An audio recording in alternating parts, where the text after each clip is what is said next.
അശ്വത്ഥാമാവ് അതിബുദ്ധിമാനായിരുന്നു.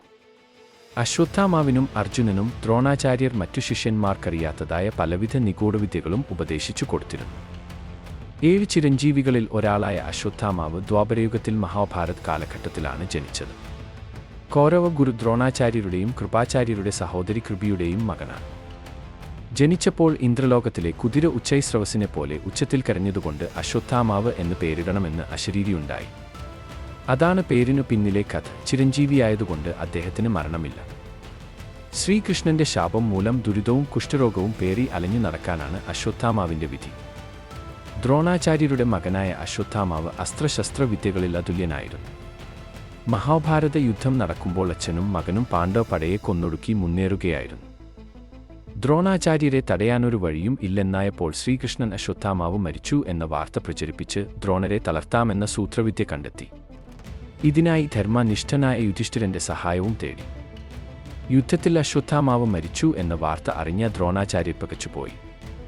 സത്യസ്ഥിതി അറിയാൻ സത്യവ്രതനായ യുധിഷ്ഠിരനോട് അദ്ദേഹം കാര്യം തിരക്കി.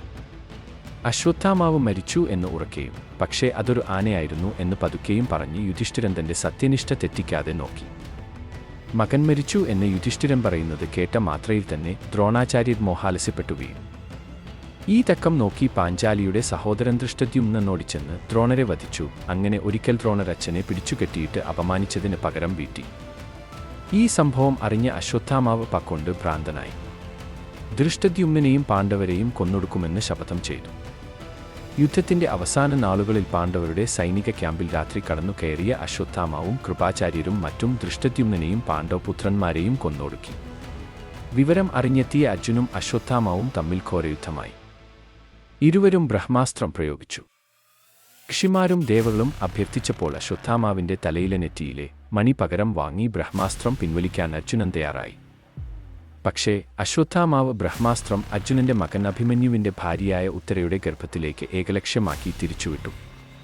അപ്പോൾ പരീക്ഷിത്ത് ഭ്രൂണാവസ്ഥയിൽ ഉത്തരയുടെ വയറ്റിലുണ്ടായിരുന്നു. ബ്രഹ്മാസ്ത്രം ഭ്രൂണത്തെ നശിപ്പിച്ചുവെങ്കിലും ശ്രീകൃഷ്ണൻ കുഞ്ഞിന് പുനർജന്മമേകി. അപ്പോഴാണ് കുഷ്ഠരോഗവുമായി 3000 വർഷം ഭൂമിയിൽ അലഞ്ഞു തിരിയട്ടെ എന്ന ശാപം ലഭിച്ചത്. നെറ്റിയിലെ മണി നഷ്ടപ്പെട്ടതോടെ അശ്വത്ഥാമാവിന് പല അപൂർവ സിദ്ധികളും നഷ്ടമായി. വിശപ്പും ദാഹവും വന്നു. അസുരന്മാരെയും ദൈവങ്ങളെയും പേടിക്കേണ്ടി വന്നു. കലിയുഗ അവസാനം വരെ അശ്വത്ഥാമാവിന് ഇങ്ങനെ കഴിയേണ്ടി വരും. ചിലരുടെ വിശ്വാസം അശ്വത്ഥാമാവ് കൊടുങ്കാറ്റും ചുഴലിക്കാറ്റുമായി ഭൂമിയിൽ അവതരിക്കും എന്നാണ്. അസീഗഡിലെ പുരാതനമായ കോട്ടയ്ക്കുള്ളിലെ ശിവക്ഷേത്രത്തിൽ ദിവസവും പുലർച്ചെ അശ്വത്ഥാമാവ് എത്തിച്ചുവന്ന റോസാ പുഷ്പം ശിവലിംഗത്തിൽ അർപ്പിക്കാറുണ്ട് എന്നാണ് മറ്റൊരു വിശ്വാസം. ജബൽപൂരിനടുത്തുള്ള ഗോരിഘട്ടിലും അശ്വത്ഥാമാവ് അവിടെ അലഞ്ഞു തിരിയുന്നതായി വിശ്വാസമുണ്ട്. നെറ്റിയിൽ പുരട്ടാൻ എണ്ണയും മഞ്ഞളും അശ്വത്ഥാമാവ് ചോദിക്കാറുണ്ട് എന്നും ചിലർ പറയുന്നു.